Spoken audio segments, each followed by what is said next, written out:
days of slavery. The analogies are not exact. How do I shut this off? Would we say the same thing with slave? Because you were making an analogy between animals and slaves. I was making an analogy between the use of humans as resources and the use of non-humans as resources. There are certain... Let me give you an analogy which I hope will make it clear. Let's assume we genetically engineered humans, because we are going to be in a situation, if we're not already, if we don't have the ability already, to genetically engineer humans into existence who don't have families. We can grow them in dishes and whatever, and they are mentally disabled. They have the mental ability of a 2-year-old. So they are, as I mentioned this morning, like George Bush. Okay, and so they are mentally disabled, but they're physically able to do work. Now, let's assume that we do this because we want to. Thank you very much. We want to do this so that we can genetically engineer these beings into existence, so that we can get them to do dangerous work that we don't want to do. We don't want normal people to do. And then it dawns on us that this is a bad thing for us to do. Would you not think that stopping these engineered, disabled humans whom we've created to do these work projects, would you not think that it would be perfectly fine to stop them from reproducing because we shouldn't have had them in existence in the first place? Because if you get to a point where you say, God, we've done something monstrously immoral, but now we're committed to permitting it and to perpetuating it, that can't be right. So, in my judgment, look, I've got 6 I have 6 dogs, right? They are all spayed. They are all neutered. I mean, it would be great. There should never be another dog brought into existence, or a cat brought into existence, or a guinea pig brought into existence, or a hamster brought. No, it should stop. It was wrong to begin with. And this idea that animals have rights of reproduction, this is a complicated issue. I mean, it's like, do they have an interest in... I don't think they have a right. I don't think they have any interest in reproducing. I think they have an interest in sexual contact. That's true. They have an interest in sexual contact. But I don't think they have an interest in reproducing. As a matter of fact, I think the situations under which domesticated animals reproduce is really tragic for them, because they can't... domestication is really horrible because they're caught in this netherworld of vulnerability. They're not animals and they're not humans. It's like, I love my dogs, man, but, they are dependent on me for everything. When they eat, when they drink, when they go out to pee, everything, every aspect of their lives, they are dependent on me for. And as much as I love them, and as much as I try to give them a great life, their life is in many ways tragic. And so the idea that we would perpetuate this is, to me, crazy. So when you say, well, they have an interest in sexual contact, so do kids. We don't allow that either, because it's... We don't neuter the kids. Well, true, we don't do, but you can't say that for all purposes, humans and I've never made this. It would be crazy to say humans and non-humans. I mean, when we talk about rights, we don't talk about giving dogs the right to vote or the right to drive. Or we'd probably have better political results if we did. But we don't talk about giving dogs the right to vote or the right to drive cars or the right to, because it would be crazy to do so. And I think once we start talking about, say, well, they have rights of reproduction, and we have to perpetuate domestication, even though, when we think about it, the whole notion of domestication is fundamentally wrong. We shouldn't be we should not have dogs. We shouldn't have cats. We shouldn't have hamsters, guinea pigs. We should adopt all of the animals that are presently in existence. We owe it to them. They're in this mess because of our stupidity, because of our arrogance and our selfishness. We have an obligation to take care of the ones here now, but we also have an obligation to stop bringing them into existence. Okay? All right. Yes. Your name is? It's Theo. Theo. Regarding that letter by interesting words in foods, Yes. That was from 2005. Yes. I just wanted to know, I'm sure you know that PETA has filed a lawsuit against Whole Foods. So what? PETA has not retracted. Look, one of the things that these organizations are very good at doing. The question. Her question is, the letter that I posted this morning, that I put on the board, it was a 2005 letter from Peter Singer to Whole Foods. And it was expressing their appreciation and support, Peter Singer's appreciation and support for the Whole Foods Happy Exploitation Program. And it was signed by it was on behalf of a number of organizations, including PETA. And Theo asked the question, he said, are you aware that PETA has filed a lawsuit claiming that Whole Foods is misleading people with their happy exploitation standards? And my response to Theo is, Theo, this is what these organizations do. They talk out of all sides of their fundraising mouths. So Ingrid, and look, I know Ingrid very well. I was once deeply involved with PETA, actually until the early 90s. But I was with them in the beginning. And I like Ingrid in many ways, but Ingrid will go on and she'll do a YouTube thing saying, we don't promote happy exploitation. And we think happy exploitation is a bad idea, yet PETA gives awards to Temple Grandin. What does it mean when you give an award to Temple Grandin? You can't say you don't promote happy exploitation when you're saying the person who designs happy slaughterhouses should be getting an award as a visionary. PETA gave her an award as a visionary. So the fact that PETA brought a lawsuit against Whole Foods, to me, doesn't make a goddamn bit of difference because, last week they brought a lawsuit against Whole Foods, and next week they'll be praising Burger King for having a non-vegan vegetarian product, or it might be vegan except it's fried in the same oil, but you don't want to be a purist. Don't be too judgmental. Go easy on yourself. That sort of thing. That's the problem, is these groups want to remember something, Theo. These groups are all catering to different constituencies. So, PETA wants to have something to say to the people who say, I want to be abolitionists and I want PETA to be abolitionists. So PETA wants to say, well, here's Ingrid's YouTube video saying that, that they don't approve of happy meat, and here's the lawsuit that we filed. And then somebody else comes and says, well, I really, I'm sort of a vegetarian, but I'm certainly not going to go vegan, not yet, and blah, blah, blah, blah. And you say, oh, fine, we don't think that you should. As a matter of fact, we think that you should go and go to Whole Foods and buy their happy meat, etc. So they say different things to different groups. This is the problem. We need a consistent message, and the consistent message ought to be veganism. This is really not complicated. And the idea that you have organizations promoting these things. And you know what? I'd have more respect if PETA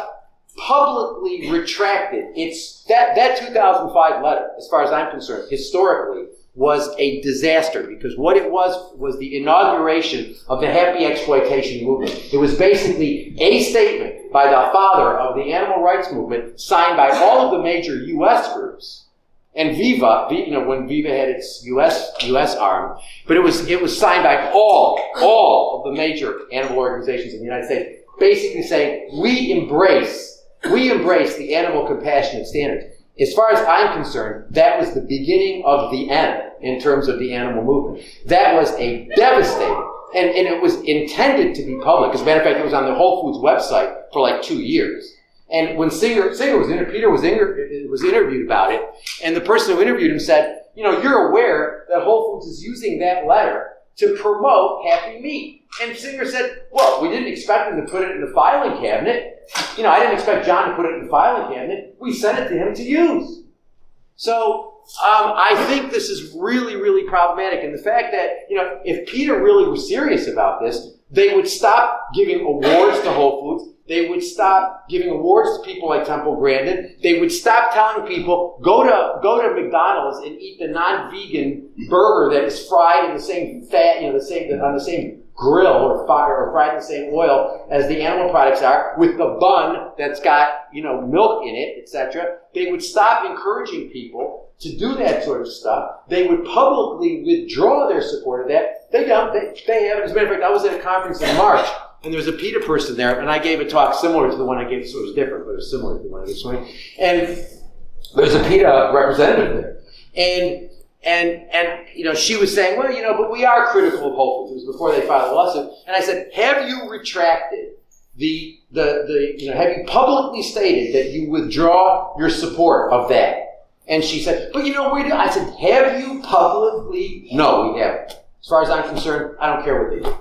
They need to take a consistent position. All these groups need to take a consistent position. It's too easy for people to get confused, and the message should not be confusing. The message should be simple. If animals matter, you can't eat them, you can't wear them, you can't use them. End of story. No rocket science, no complication, nothing more complicated required than that. If they matter, if you ain't vegan, you're an animal exploiter. That's it. That's it. That's the only thing. That's the only message we need to be communicating. Yes. What's your name? Stephen. I know you're very against single issue campaigns, and I completely understand why. But don't they have a use in acting as a kind of a reference point? Because if you agree that foie gras is a monstrosity, then surely it's only a little leap to say, well, eating chicken is a monstrosity. But it doesn't, Stephen. I understand that way. I understand what you're saying, and I appreciate your comment.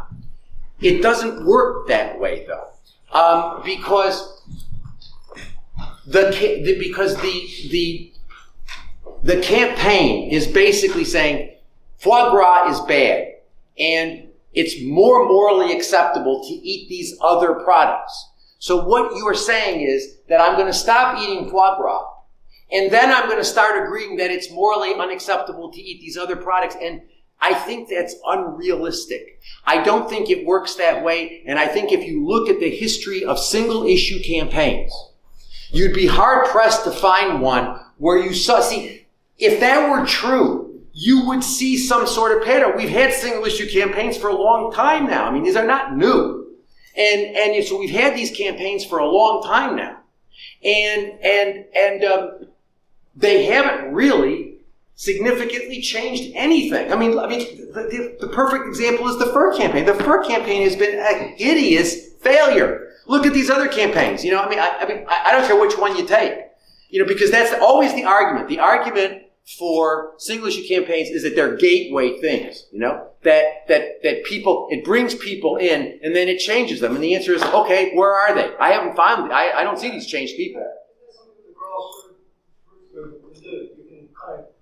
Back on the back of, there was a lot of uproar here a few months ago about the Chinese dog festival. Yes, I know. On Facebook, and a lot of people said, yeah, but if you're disgusted by that, surely you're disgusted by slaughterhouses. So start to kind of question.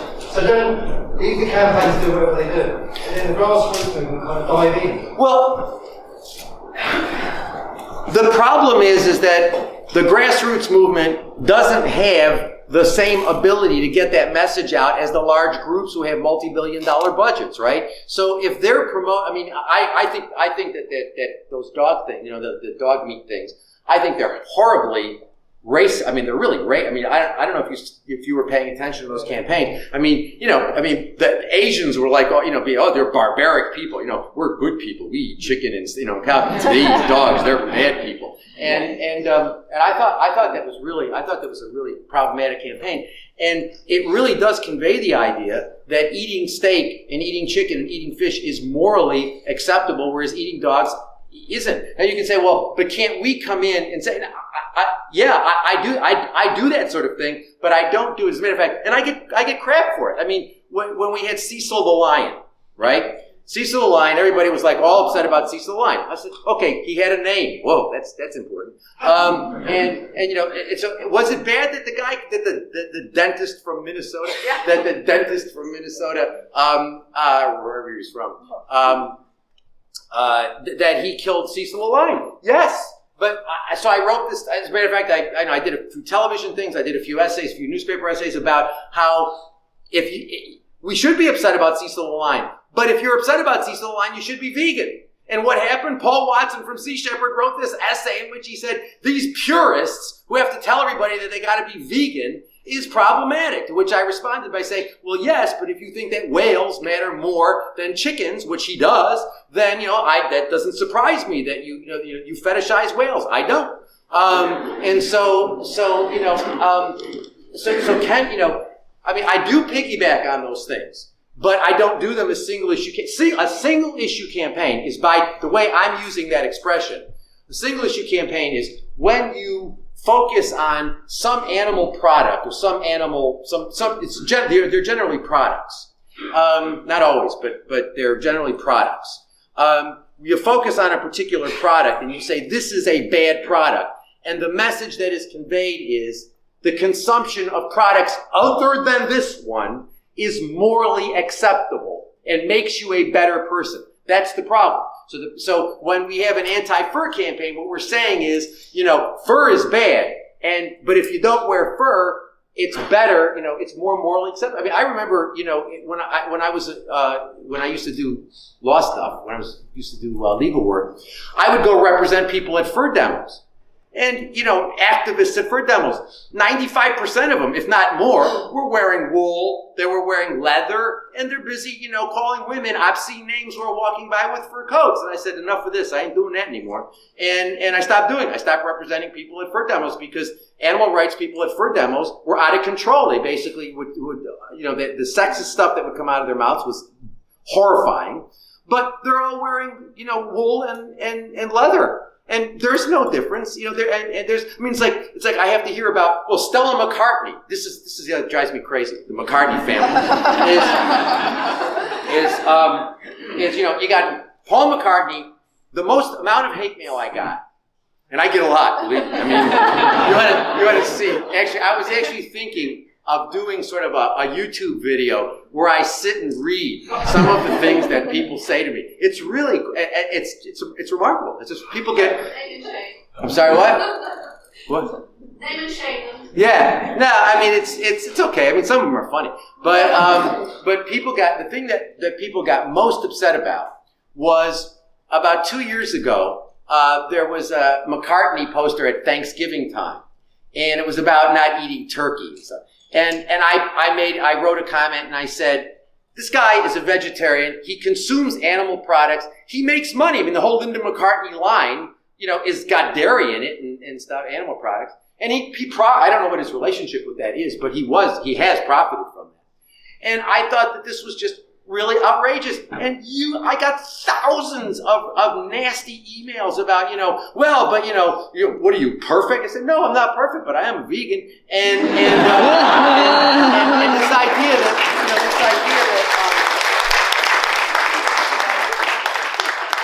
but Stella McCartney, she's supposedly a vegan, but she's selling wool. She's selling products made of wool. And then somebody said, but they're humanely I got news for you.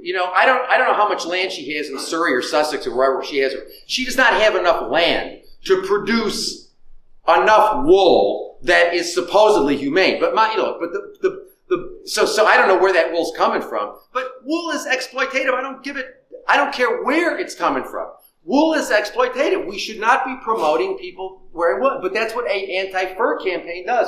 And so when people talk to me about fur, I'll piggyback off of it, to use a speciesist expression. I will use that. If somebody says to me, I think fur is terrible, I always say to them, but you're wearing wool. Do you know about mulesing? Do you know about how wool is produced? But they don't kill the sheep. Of course they kill the sheep. I mean, they cycle the sheep, but at some point, on the last time they shave that sheep goes off to the slaughterhouse. So there is death involved, there is suffering involved, there is exploitation involved. Look, I think we've got to get to the point where we recognize this as a fundamental issue of justice. And if it's a fundamental issue of justice, we're no longer talking about treatment, we're talking about use. And one of the questions I get all the time is, I have chickens, I eat, I treat the chickens really well, and I eat the eggs. And I say, look, I don't really care how well you treat the chickens. I don't care if the chickens live in a 12-room mansion. I just don't care.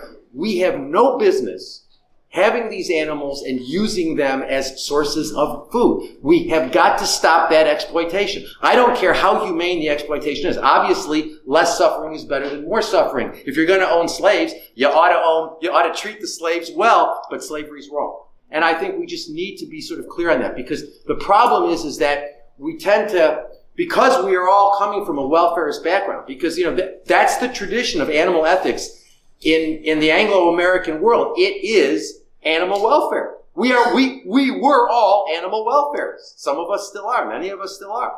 But that's the tradition we come. That's the British tradition, which gave us animal ethics 200 years ago and also gave us modern animal ethics in the 1960s is very welfarist. And it's very focused on this idea that if you treat animals properly, their use does not raise fundamental moral questions. I think that's wrong. I think that's absolutely wrong. Anyway, let me get, sir, what's your name? My name's Thor. Thor. Okay, just a bit of background. I was on the front line of what you would call a single issue campaign in Thailand for the past 12 years. I'd just come out after a year, a month and a half ago, I just came out of jail from Thailand, which is one of the least pleasant places. But what I find it difficult to understand is we've probably released thousands of dogs from being tortured to death, and those dogs have been homed. But this, you think, is pointless because it's single issue. You'll probably accuse me of being a racist as well because those dogs were destined for tables in Vietnam. I can't understand why you seem to put the human need of not having somebody shout a nasty name at them far beyond the need of an animal not to be tortured to death for food. Or just put this off to some pie-in-the-sky future when we all live in a post-capitalist wonder society, which isn't going to happen. Okay. Well, thank you for that question, Thor.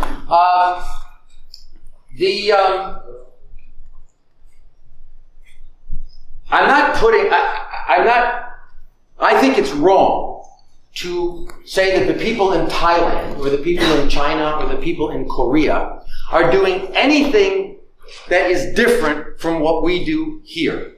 We weren't doing that. We were Thai people. We're mostly Thai people who were actually taking part in the actions. Fine, but your question was, why did I put calling people a nasty name? So I assume what you're saying, the way I interpreted that, please excuse me if I'm wrong and correct me, but I thought what you were saying was that I'm saying that we shouldn't be making racist statements about the Asians, and that you're saying that I'm putting. Okay, no, that's fair enough. It's nothing like the same. What do you mean it's nothing like the same? Okay, I'm Jewish. If you want to attack Jews for shakita, a particularly unpleasant way of killing animals, be my guest. Be my guest. I don't think shakita is any worse than it. I actually don't think that halal or kashrut are any worse than stun slaughter. I really don't. I've been in kosher slaughterhouses. I have not been in halal slaughterhouses, but I have been in kosher slaughterhouses, and they are horrible. And they are, as far as I'm concerned, they're every bit as horrible as places where they're stunned. I mean, or supposedly stunned, because 80% of the time they're not completely unconscious when they're shackled, wasted, and cut. But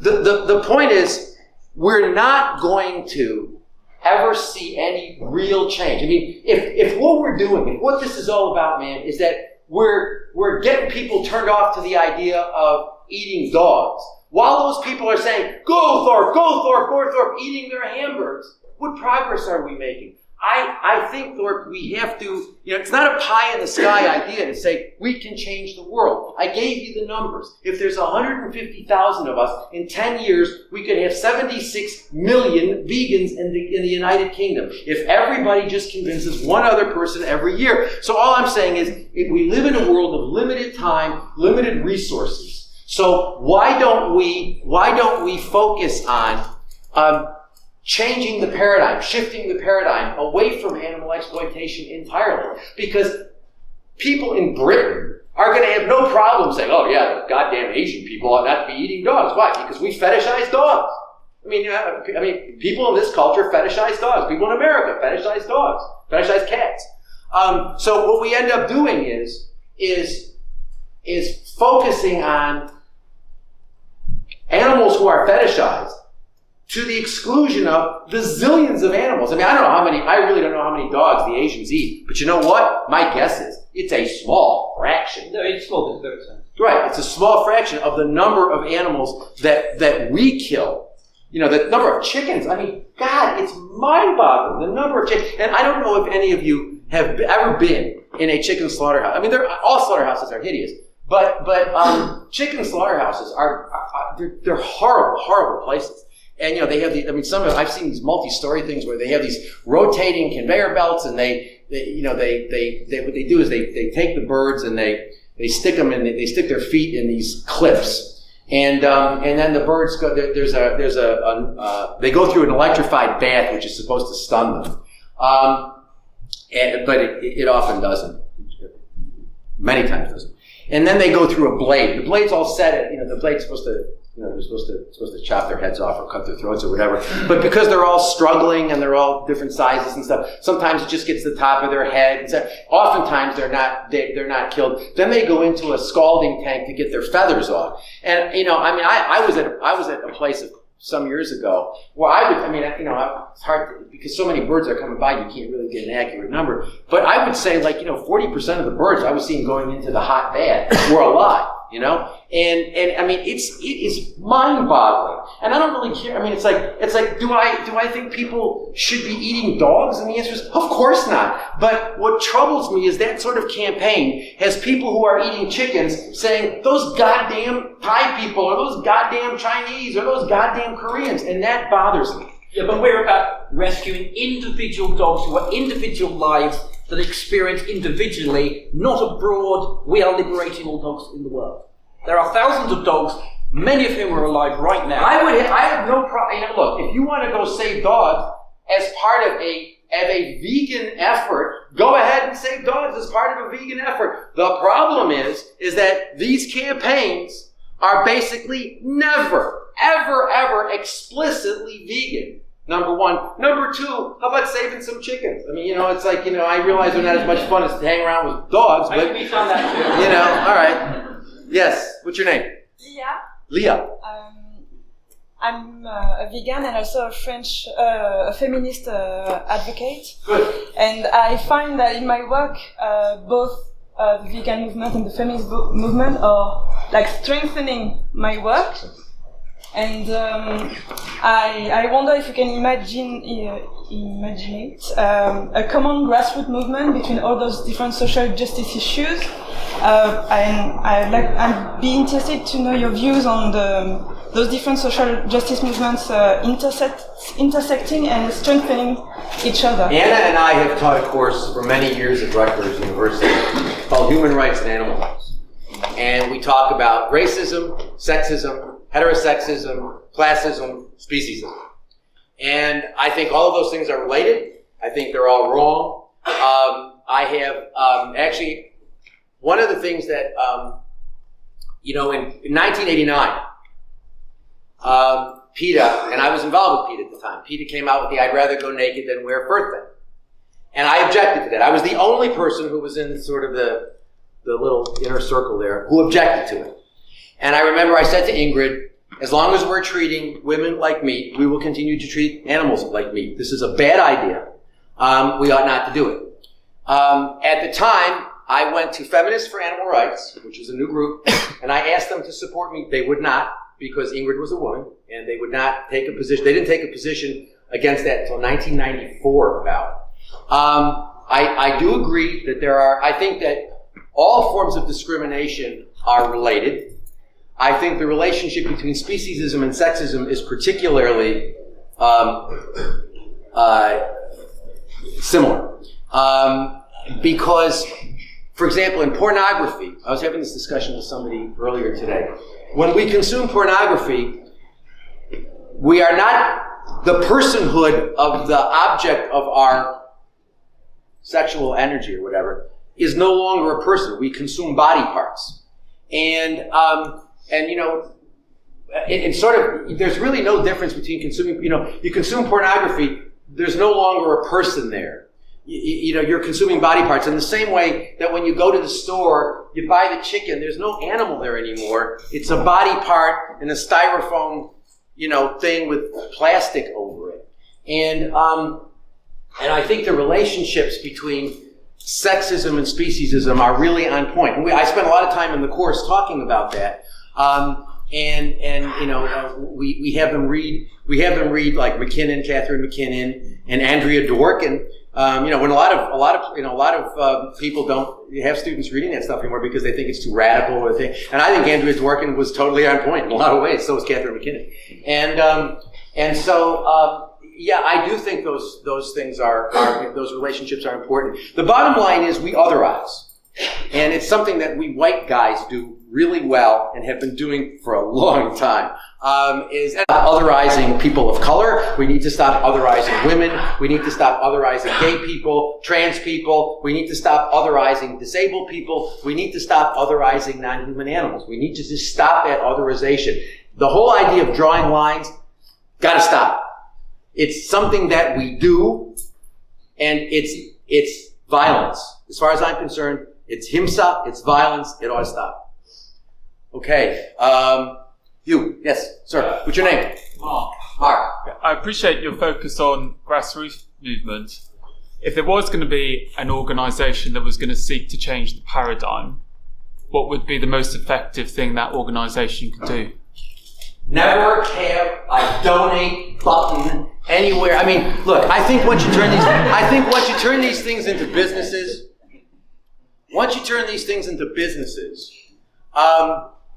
you want to keep your donor pool big.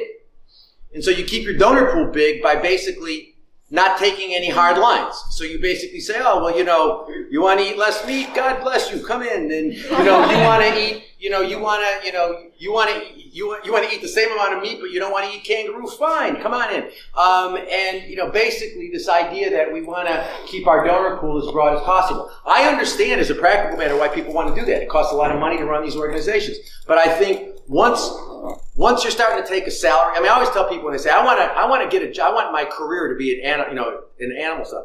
And I always say to them, look, get a job and do something. Don't, once you're dependent on the animal movement for your livelihood, you now have a set of perverse incentives that will drive you to do things which are not productive. And so, but I do think this has got to be a grassroots movement. If there's going to be any sort of organization, actually, Tom Reagan and I, in 1995, for a brief period of time, and I mean like literally brief, it was it had a lifespan of about 2 months, we started something where we were going to get a group of people, and nobody was going to take a salary, and it was going to be, people were going to help generate literature, which would then be distributed to people who wanted to do grassroots organizing. So we would create literature, and so that people could just, could distribute literature and go out and do advocacy. That didn't last very long because, for a variety of reasons. But we don't, look, with the internet now, the internet has really changed things. As much as I don't like it, in a lot of ways I don't. But the internet has changed things dramatically in that it's cut down. First of all, like I've got this Abolitionist Approach Facebook page. It's got it hasn't been going all that long. We've got 72,000 people on it.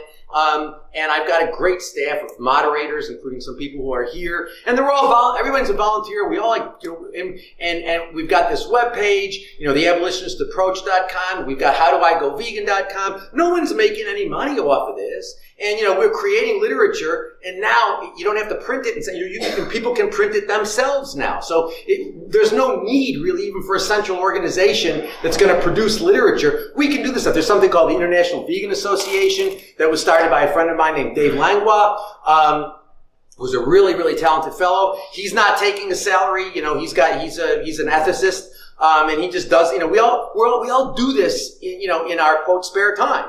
And we're producing this stuff. And the IVA, International Vegan Association, has got some great literature, and you download it, and I even think Dave will Dave will subsidize. I subsidize. If somebody writes to me and says, I don't have money for I can't print out the brochure, they're just 2 colors, but some people don't have the resources. If somebody writes to me and says, I can't afford it, I print the damn things out and I send it to them. And it's whatever it costs me, it's like a few fewer movies that I go and see or something, but that's worth it, and so, there's all sorts of things that we could be doing. We don't need organizations. The day of the organization is over with.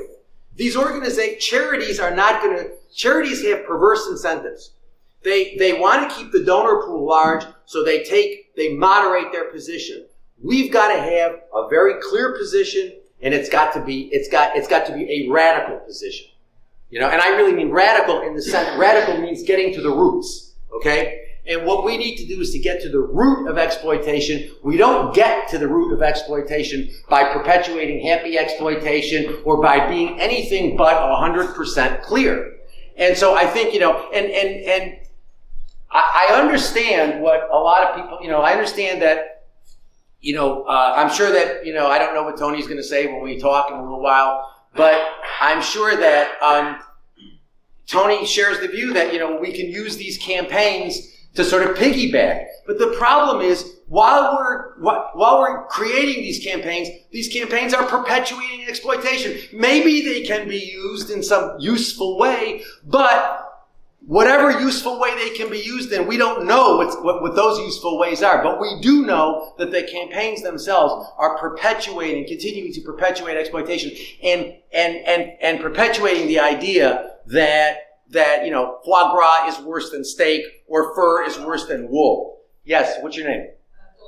Dawn. There are, from my point of view, that when you're doing grassroots, there are some single issues that don't have to be promoting non-vegan. Vivisection doesn't actually promote exploitation of something else, neither does, stabbing against foxes, neither does, lots of individual campaigns, but it can be a way that you actually get individuals to stop and talk to them. I'm not suggesting that you ever promote anything other than vegan to anybody once you're talking to them, but you can talk to people and they can stop because they're interested in wildlife or because they're interested in... Yeah, but if what you're doing is getting them to stop, let's talk about the Badger campaign for a second, because I thought the Badger campaign was problematic in all sorts of ways. First of all, one of the main powers in that was the RSPCA. I think if you've ever got anything, if you're involved in a campaign that the RSPCA, here's a rule for you to live by. If you're ever involved in a campaign that the RSPCA has anything to do with, get the hell out fast, okay? Because the RSPCA is a troubled and troubling organization in a number of different ways. But if you look at the Badger campaign, were there vegans who were involved in that? And the answer is, yeah, I'm sure there were. But that's a perfect example of what I'm talking about. It's a coalition that involved people who were not vegan. Brian May, as far as I know, is not a vegan. A lot of people weren't vegan. And there was a lot of stuff there about how, the reason why it was bad was because it was scientifically unsound. I don't care whether it's scientifically sound or unsound. It doesn't matter. That's not the point. There were issues about how, there were issues about dairy cows. I don't remember. I'm trying to think about what I saw. I saw something about that it would be better for dairy farmers to do something else. I don't remember what it was, but it was like they were saying dairy farmers would be better off doing something other than killing the badgers, as if.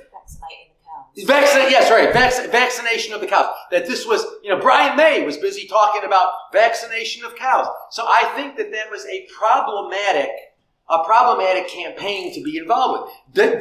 Does it give you an opportunity to talk to people? The answer is yes, but you know what?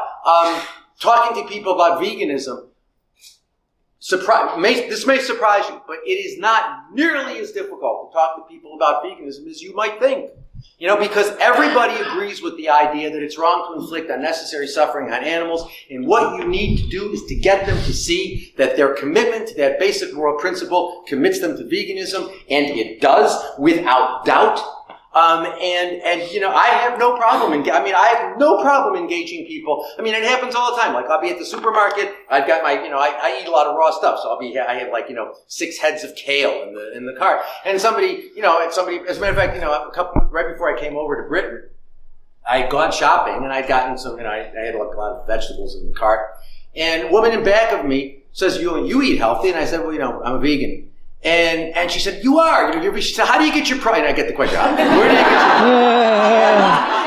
protein? And so I had a discussion with her about protein, and we ended up, and then I had to put my stuff on the belt, and then we continued talking outside in the parking lot for like 20 minutes, and I gave her my, I said, if you have questions, I said, you ought to think about going vegan. We got into a discussion about how she had breast cancer in her family. I said, you shouldn't be eating dairy. Dairy, all hormonally sensitive cancers, are very responsive to dairy. You shouldn't be eating dairy. But, and she was telling me how she loves animals. I said, you love animals. You shouldn't be eating them. And literally right before I got on the plane, I saw she had emailed me to ask me questions. You can engage people. This is not difficult. As a matter of fact, it's difficult to not get engaged with people. You could almost say that was a single issue because the way in was actually health, just like I've had a similar conversation when in a in a sewing shop and it starts off with mother of pearl, but we end up talking vegan. But a single issue campaign is a campaign where you target something. It's usually a product, not always, but it's usually a product that you target as being worse than other products. And so you're saying we ought to stop consuming that product, and because it is not linked with an explicit vegan message, then the message that gets conveyed is consuming the other products is morally better and morally acceptable. That's what I mean by a single issue campaign. The examples I've given have all been those sorts of things. The idea that you start talking about mother of pearl. Well, vivisection I find vivisection really interesting. In that, I was debating a vivisector at the university last year. A guy came from UCLA, and we were debating. And I started off by saying, we had reserved a room that was supposed to hold like 100 people. We ended up having like 300 people. I mean, really, it was packed. And so I started off by asking the group. I said, "How many of y'all are vegans?" And about 6 hands went up. And I said, "This is going to be a real weird night." Because I said, think about it for a second. I said, you all eat animal products, which you don't need to eat. You eat them because you like the taste or whatever. And you all eat this stuff. And you're all getting sick from eating it. So we're going to have a debate about whether or not, you all think it's fine to eat animals for no good reason other than palate pleasure. We're going to have a debate about whether it's all right for him to use animals in experiments to find cures for the illnesses that you're giving yourself by eating animals in the first place. I said, this is going to be a very weird night. And we really ended up talking about veganism. Because it's interesting, historically, the anti-vivisection movement, my theory on the anti-vivisection movement is that it allows us to sort of express our concern about animals without having to change our lives. Because people can be opposed. Vivisection is something that most of us don't do. How many people even know a vivisector? I know lots of you because I've been in the university for 30 years, but how many people even know a vivisector? Okay, so, a couple of people. We don't know them. We don't do it. We don't know people who do it. It's a very sort of removed practice. But people will express concerns about vivisection while they're eating their steaks. There's something very weird about it, and particularly since the use of animals in experiments. I think it's voodoo science, but it's at least not as transparently frivolous as our use of animals for food or our use of animals for clothing, which is really transparently frivolous. So there's something very odd about it when we're focusing on a use of animals that arguably has some I don't believe it is, but it has some plausible justification where the main use of animals, and the number of animals we use in vivisection is huge, but it's a tiny, tiny fraction relative to the number of animals we eat. That we focus on that practice strikes me as being a very sort of weird thing. I believe historically the reason why the animal movement focused on vivisection was it allowed people to continue to not be vegans while they expressed their outrage over animal exploitation. And over the years, I've known a lot of quote animal people who were, in the 80s, we focused a lot on vivisection, a lot. And a lot of the people who were involved in fighting vivisection were not vegans. And so I think that it allows people to express their, and look, I don't think we're going to get rid, we're not going to get rid of vivisection as long as we're eating them and we're supporting their exploitation for completely nonsense reasons of palate pleasure. Why does anybody think we're going to get rid of it if because a lot of people think, it's going to find a cure for cancer, or it's going to find a cure for heart disease or some other nonsense, or erectile dysfunction. But as long as people think that, why are people going to oppose vivisection if they're not vegan? It's very weird. But I think, look, I know the bottom line is, as long as we're all eating, Because that's our relationship with animals. I mean, that's our main, other than, if you put aside our relationship with our dogs and our cats, our main relationship to animals is when we stick them in our mouths. And we do it all the time. And our cultures are sort of, it's like, we all think about, wonderful holidays that we had with our families and our grandparents, and people are now dead and stuff like that. And they all revolve around, dead animals on the table and animal products all over the place. And it's, as long as that's something that we hold on to and that we hold as sacred in some way, nothing's ever going to change. We need to see that. So I'm not saying that we ought to see Grandma as a neo-Nazi or something because she made roasts for us. I'm not saying that. What I'm saying is that we need to sort of get away completely from the idea that animals are things that we eat. As a matter of fact, you know what? And I'm not saying you shouldn't eat them, and I'm not saying there's anything morally wrong with them, but I don't even eat these fake meat things. Like the fake ham and turkey. I don't eat tofurkey and stuff like that. I don't think there's anything particularly morally wrong with it. I don't do it because my view is I want to get away from the whole idea that I'm deprived if I don't have something that is like meat. And that I need meat. I need something that's meat-like to feel that I'm eating. I think we need to get away from that. We need to get away. But I'm not saying. And again, I don't want to get hate mail over this.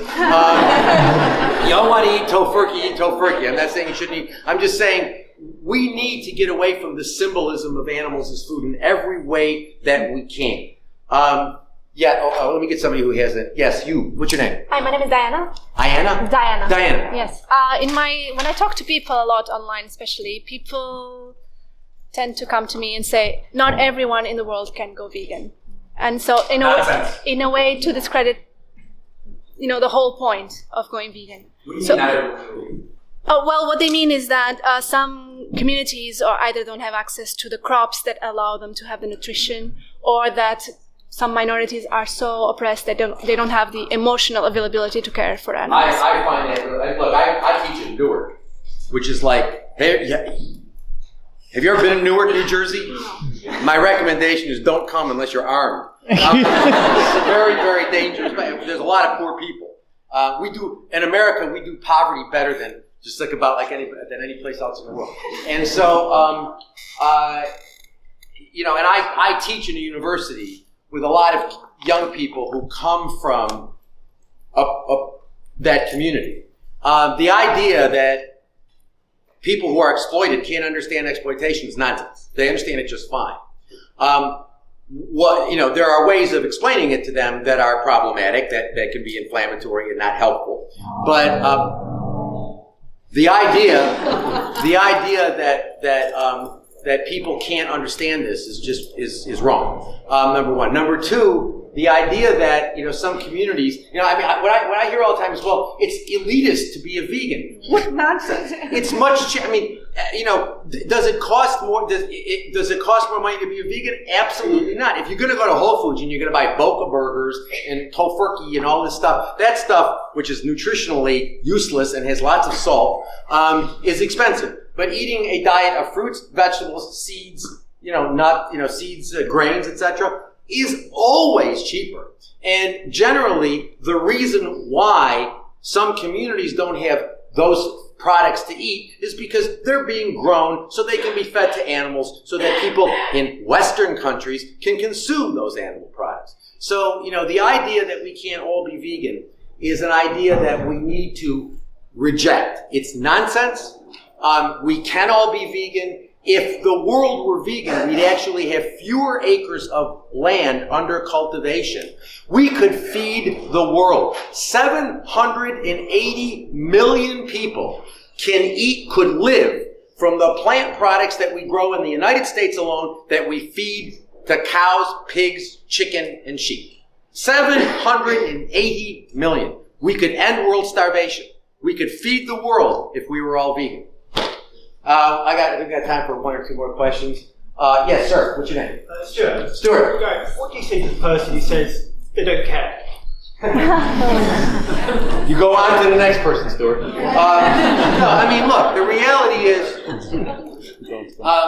there are people who just don't give a shit. Let's just be honest. There are people who don't care.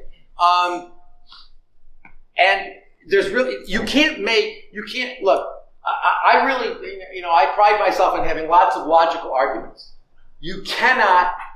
Logic cannot persuade somebody to care morally if that person doesn't care. You need to care. If you care, I can get you to the point where you will see veganism as your only option. It's your only way out. But if you don't care, there's not a whole lot I can do. So if somebody says, I don't care, now sometimes you'll get that from people, and sometimes it means something else. Sometimes, guys will say, oh, I don't care, because that's what guys are supposed to say, because compassion is just not a male thing. And caring about morality is, for a lot of men, a threat. And so I think that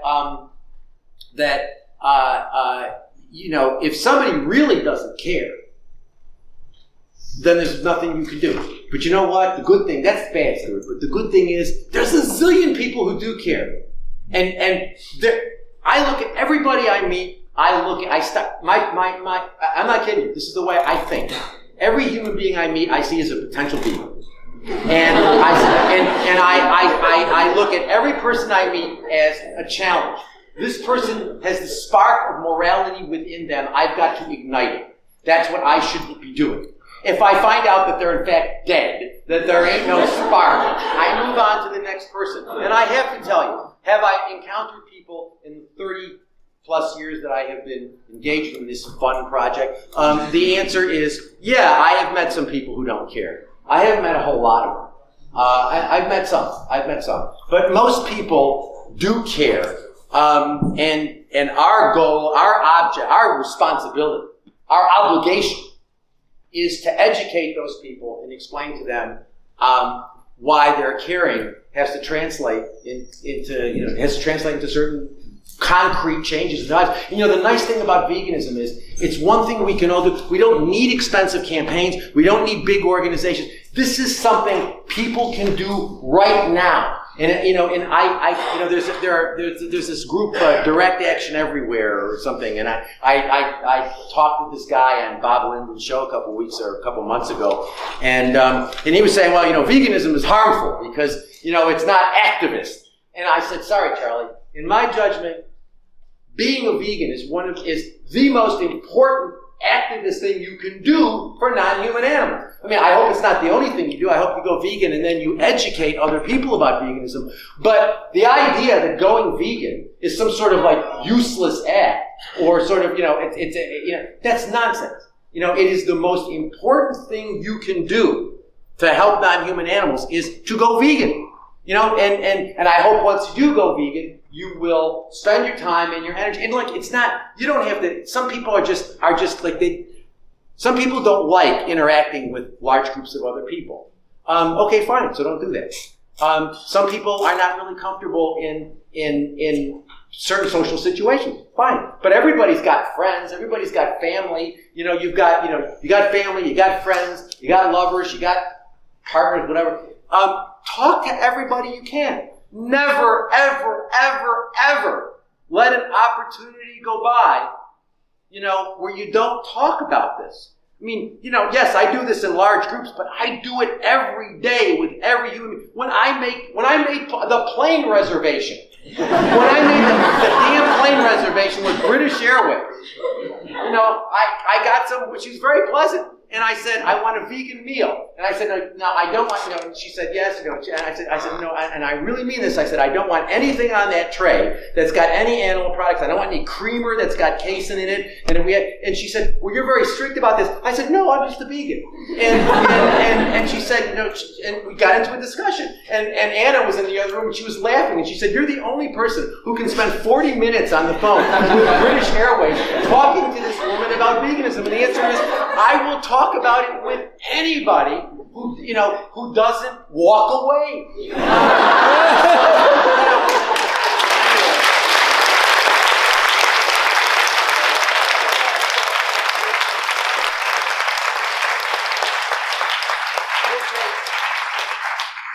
We'll take one more.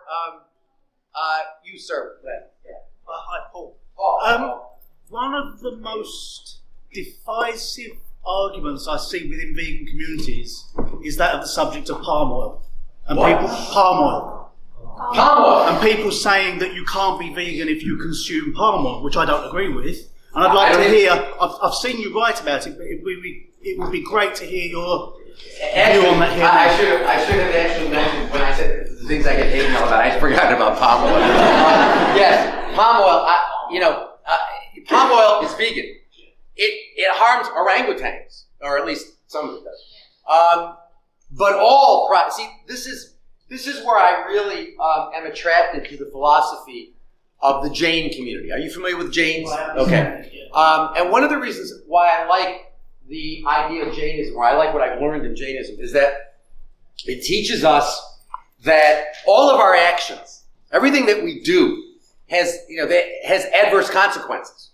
So every time we consume anything,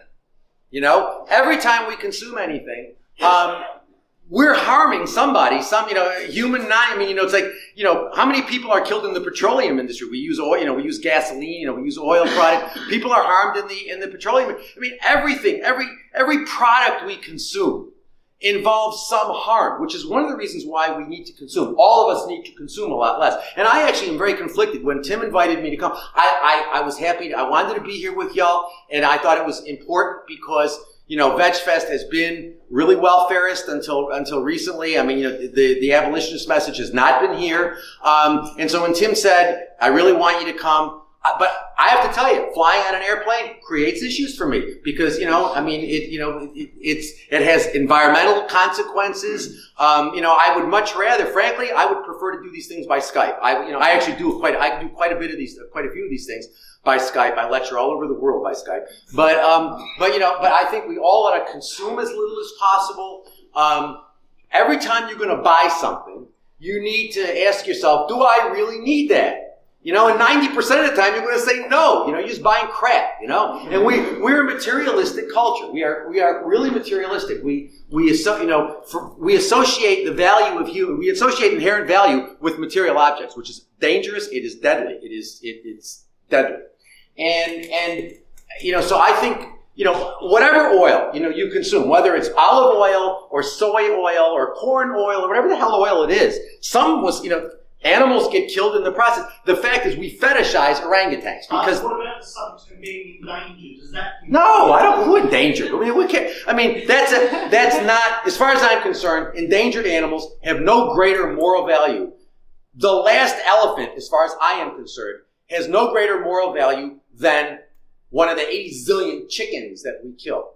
The idea... And see, I think that's why I said one of the points of the abolitionist approach is that all that matters is sentience. Nothing else matters. So the idea that elephants matter, because they're endangered, or Cecil the lion matters because he's got a name and he's endangered or whatever. And I think this is all the wrong way to think about these things.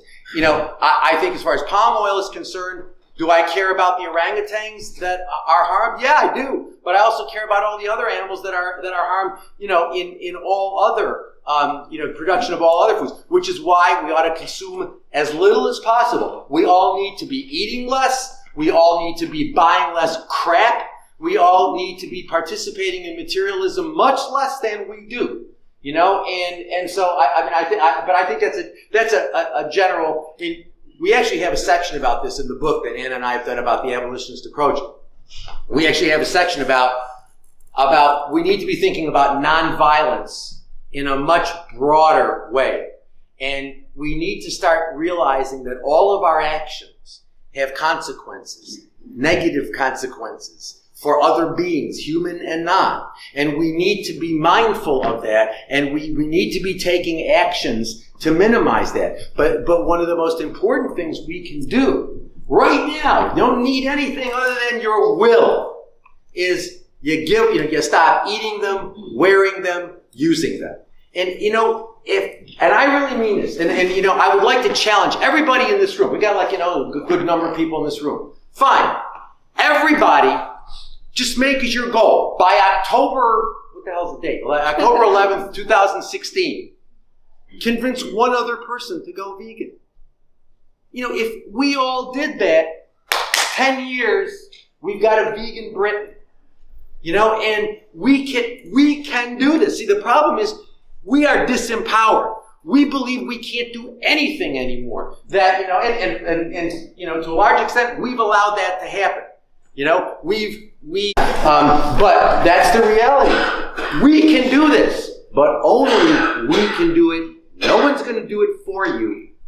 And if you care about animals, then what you owe to them is to put your talent, your energy, your effort, into creative, nonviolent, vegan advocacy. Because the reality is, once the light goes on, once they see that veganism is a moral imperative, their whole life changes. You don't have to talk to them anymore about wool. You don't have to talk about leather. Once they embrace the idea that it's morally wrong to stick the stuff in your mouth, which is the most intimate relationship we have with non-human animals, okay? Once they see that, everything changes. They don't go to SeaWorld anymore. They don't go fox hunting. They're not supporting badger hunting. They're all of the stuff, all of the nonsense that we make the subject of these single issue campaigns. All of these things will stop if people embrace a vegan ethic. And until they embrace a vegan ethic, nothing's going to change. Thank you very much.